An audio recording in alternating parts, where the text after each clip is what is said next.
ஜனங்க இப்போதைக்கு தங்கம் வாங்காதீங்க, ஒரு வருடம் தங்கம் வாங்குவதை தள்ளி வைங்கள். ஏன் இப்போ பிரதமர் இந்த மாதிரி ஒரு கருத்தை தெரிவிக்கிறார்? உலகளாவிய ஒரு கிரைசிஸா இந்த எண்ணெய் ஸ்கேர்சிட்டி வந்துட்டு இருக்கு. கச்சா எண்ணெய் விலை உயர்வு தான் இதற்கு காரணம்.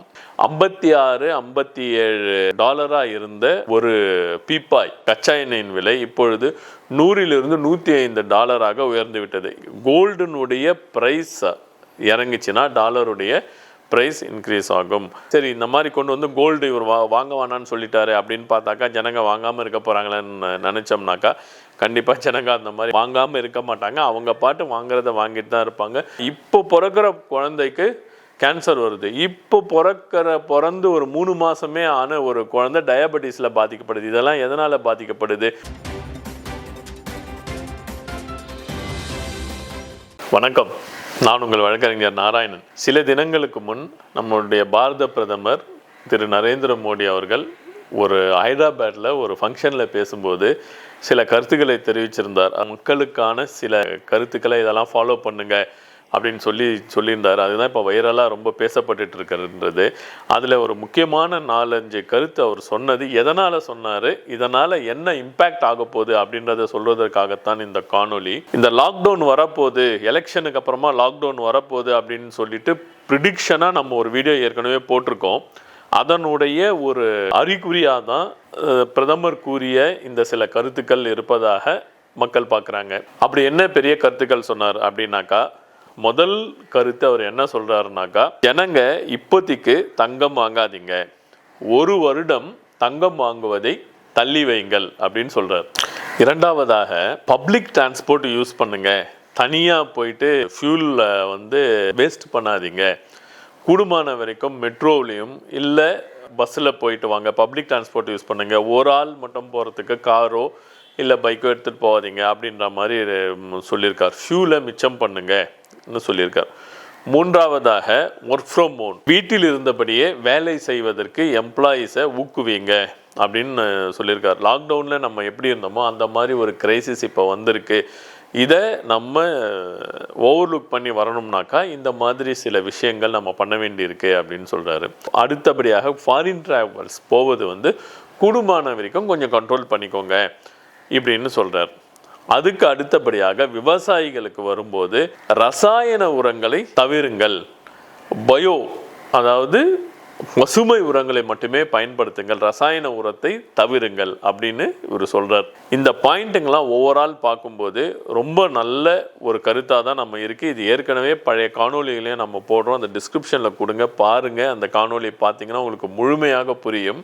ஏன் இப்போ பிரதமர் இந்த மாதிரி ஒரு கருத்தை தெரிவிக்கிறார் அப்படின்னு பார்க்கும்போது, உலகளாவிய ஒரு கிரைசிஸா இந்த எண்ணெய் ஸ்கேர்சிட்டி வந்துட்டு இருக்கு. நம்ம எண்ணெயே தேவையில்லை அப்படின்ற மாதிரி ஒரு வீடியோவும் போட்டிருக்கோம். அதுக்கான ஆல்டர்னேட்டிவ் என்னென்ன பண்ணணும் அப்படின்னு சொல்லியும் நம்ம சொல்லியிருக்கோம். கச்சா எண்ணெய் விலை உயர்வு தான் இதற்கு காரணம் அப்படின்னு நம்மளால பார்க்க முடியுது. ஏன் கச்சா எண்ணெய் விலை உயர்ந்தது? அமெரிக்காவும் ஈரானும் சேர்ந்து பண்ணுகின்ற அந்த போர்னால தான் பாதிக்கப்பட்டது. எண்ணெய் வளமிக்க நாடுகளில் இருந்து இறக்குமதி செய்யப்படும் எண்ணெய்க்கு இப்ப தட்டுப்பாடு வந்திருக்கு. 56-57 இருந்த ஒரு பீப்பாய் கச்சா எண்ணெயின் விலை இப்பொழுது 100 $105 உயர்ந்து விட்டது. இதற்காக தான் பிரதமர் என்ன சொல்றாருனாக்கா, இந்த கச்சா எண்ணெய் விலை உயரும் போது பொருளாதாரம் மிகுந்த உயர்வு காணும், இன்ஃப்ளேஷன் நிறைய ஆகும். அதனால் இதை கண்ட்ரோல் பண்ணுறது அரசாங்கம் சில நடவடிக்கைகளை எடுத்தாலும் இண்டிவிஜுவலாக மக்களும் சிலதை ஃபாலோ பண்ணும் அப்படின்னு சொல்கிறாரு. சரி, இப்போ முதல் பாயிண்ட் என்ன, கோல்டு வாங்காதன்னு சொல்கிறாரு.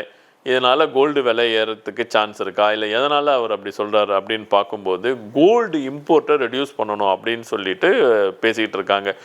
கோல்டு இம்போர்ட்டை ரெடியூஸ் பண்ணும்போது அந்த கோல்டுனுடைய ஃப்ளோ இங்கே நாட்டில் இருக்குது பாருங்கள், அந்த ஃப்ளோ கோல்டு இம்போர்ட் பண்ணும்போது நம்ம டாலர் கொடுத்து தான் கோல்டு வாங்குகிறோம்.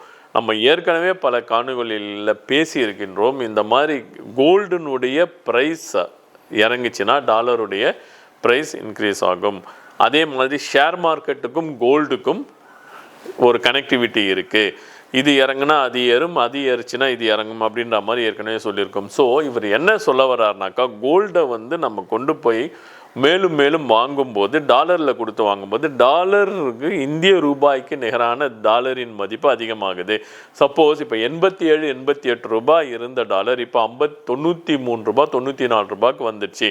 இந்த கோல்டு ஒரு ஸ்டாக்னேஷன் ஆகி இம்போர்ட் பண்ணுறதுக்கு ஓரளவு நிறுத்தினோம்னாக்கா டாலருக்கு எதிரான இந்திய ரூபாயின் மதிப்பு உயரும். அதாவது அந்த பழைய 86 87 ரேஞ்சுக்கு கொண்டு வரணும் அப்படிங்கிறது தான் இதனுடைய ஒரு ஓவரால் கருத்தாக இருக்கின்றது. சரி, இந்த மாதிரி கொண்டு வந்து கோல்டு இவர் வாங்க வேணான்னு சொல்லிட்டாரு அப்படின்னு பார்த்தாக்கா ஜனங்க வாங்காமல் இருக்க போகிறாங்களேன்னு நினச்சோம்னாக்கா கண்டிப்பாக ஜனங்க அந்த மாதிரி வாங்காமல் இருக்க மாட்டாங்க. அவங்க பாட்டு வாங்குறத வாங்கிட்டு தான் இருப்பாங்க.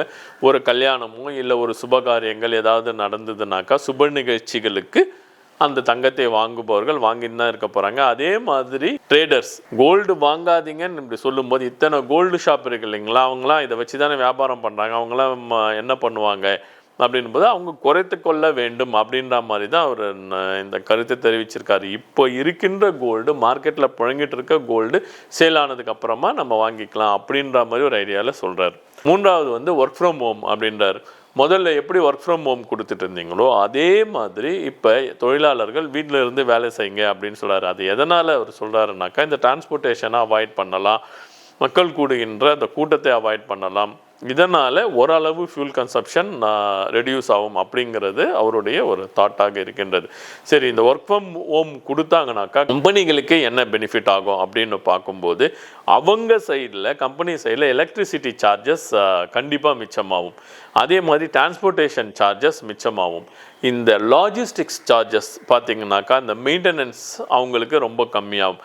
அவங்களுக்கு என்னன்னாக்கா அந்த ஆஃபீஸ் எடுத்து அந்த கொடுக்க போகின்ற அந்த ரெண்ட் வாடகை மட்டும்தான் இருக்குமே கண்டி அதர் ஃபெசிலிட்டிஸ் வந்து அவங்களுக்கு கண்டிப்பாக குறையும். ஆனால் இது எல்லா கம்பெனிகளும் பண்ண முடியாது. ஐடி கம்பெனிகள் பண்ணலாம், மற்றபடி ஒரு சர்வீஸ் இண்டஸ்ட்ரி பண்ணலாம். ஒரு ஹாஸ்பிட்டல் இண்டஸ்ட்ரியோ இல்லை ஒரு கோர் மேனுஃபேக்சரிங் இண்டஸ்ட்ரியோ ஒரு தொழிலாளர்களை வைத்து உற்பத்தி செய்கின்ற ஒரு தொழிலாளர்கள் வேலை செய்து தொழில் நடக்குகின்ற ஒரு தொழிற்சாலைக்கு இது பொருத்த முடியாது. ஏன்னா அவங்க டே டு டே வந்து வேலை செஞ்சு பொருட்களை உற்பத்தி பண்ணாதான் அவங்களுக்கான ஒரு உற்பத்தி நடக்கும். அதற்கேற்ற மாதிரி தொழிலை அவங்க எக்ஸ்போர்ட் பண்ணியோ இல்லை அதனுடைய சேல்ஸை பண்ணி அவங்க லாபம் பார்க்க முடியும். ஸோ இந்த ஒர்க் ஃப்ரம் ஹோம்ங்கிறது வந்து ஒன்லி ஐடி இண்டஸ்ட்ரிக்கும் இந்த சர்வீஸ் இண்டஸ்ட்ரிக்கும் இது பொருந்தும். மோஸ்ட்லி ஆஃப் தி பேங்க் செக்டாருக்கும் இது பொருந்துறதுக்கான ஒரு சாத்தியக்கூறு இருக்கின்றது. ஸோ இதை வந்து பண்ணுங்க அப்படின்னு சொல்லியிருக்காரு. அதே மாதிரி இந்த ட்ராவல்ஸ் அப்ராடு ட்ராவல்ஸை நீங்கள் அவாய்ட் பண்ணிக்கோங்க அப்படின்னு சொல்கிறாரு. இது உண்மைதானே. ஏன்னா நார்மலாக பெட்ரோல் இருக்கும்போதே ஃப்ளைட் பெட்ரோல் ஒயிட் பெட்ரோல் ஏகப்பட்ட விலை இருந்தது, ஏகப்பட்ட சார்ஜஸ் ஏற்றி வச்சுருந்தாங்க. இப்போ வந்து இந்த போர் வந்ததுக்கப்புறமாக்கா ஹார்மோஸ் வளைவு மூலயமா அந்த கச்சா எண்ணெய் உள்ளே வராது, டிலே ஆகுதுன்னு அப்படின்னு தெரிஞ்சவொடனே இஷ்டத்துக்கும் விலை ஏற்றிக்கிட்டாங்க. எஸ்பெஷலி ஃப்ளைட் சார்ஜஸ் அவங்க இஷ்டத்துக்கும் ஏற்றிக்கிட்டாங்க. ஸோ இதை அவாய்ட் பண்ணுறதுனால ஓரளவு குறைக்க முடியும் அப்படின்னு சொல்கிறார். இதை பொதுமக்களாகிய நம்ம ஃபாலோ பண்ணுறதை விட அரசாங்க அதிகாரிகள் மெயினாக ஃபாலோ பண்ணணும். நீங்கள் பார்த்தீங்கன்னாக்கா சும்மா ஒரு அரசாங்க அதிகாரி போனார்னாக்கா ஒரே ஆள் உட்காந்துட்டு போகிறதுக்கு எதுக்கு அத்தனை பெரிய காரு தேவையில்லையா? அவங்க வந்து தனியாக அவங்களும் ஒரு பப்ளிக் டிரான்ஸ்போர்ட்டில் போகலாமே. ஒரு பப்ளிக் டிரான்ஸ்போர்ட்னாக்கா நான் ஒன்று உங்களுக்கு ட்ரெயினில் போங்க பஸ்ஸில் போங்க நான் சொல்லலை. அரசாங்க அதிகாரி இருக்கின்றாங்க, ஒரே கேடரில் இருக்கிறாங்கன்னு வைங்க. ஒரு தலைமைச் செயலகத்துக்கு அதிகாரிகள் போகின்றாங்க, ஐஏஎஸ்ஸாக இருக்கட்டும் ஐபிஎஸ்ஸாக இருக்கட்டும், இவங்களே போகிறாங்கன்னு வச்சுக்கோங்களேன். அவங்க 2-3 பேர் அதே கேடரில் இருக்கிறவங்க ஒரே காரில் உட்காந்துட்டு போனாங்கன்னாக்கா அந்த பெட்ரோல் செலவு மிச்சம் தானே, அந்த டீசல் செலவு மிச்சம் தானே. அரசாங்கம் இதை ஸ்ட்ரிக்டாக கொண்டு வந்தாங்கனாக்கா கண்டிப்பாக அரசாங்க அதிகாரிகள் மூலமாக அவங்களுக்கு ஆகின்ற செலவை குறைத்தாலே பல ஆயிரம் கோடிகளை சேர்க்க முடியும், சேவிங்ஸ் பண்ண முடியும். ஸோ இதை வந்து கன்சிடர் பண்ணலாம். இதை தான் மெயினாக அவர் வந்து பிரதமர் வந்து தன்னுடைய உரையில் சொல்லியிருக்கின்றாரு. இதை பற்றி ஒரு அடுத்த காணொளியில் அந்த தங்கத்திற்கும் தங்கம் வாங்குவது குறைந்தால் அதனுடைய இம்பேக்ட் எக்கானமியில் எப்படி இருக்கும், அதே மாதிரி அந்த இம்பேக்ட் வந்து social life of a individual citizen எப்படி இருக்கும், ஷேர் மார்க்கெட்டில் எப்படி அது அஃபெக்ட் ஆகும் அப்படின்னு சொல்கிறது வேறொரு காணொளியில் நம்ம விரிவாக பார்க்கலாம். நன்றி, வணக்கம்.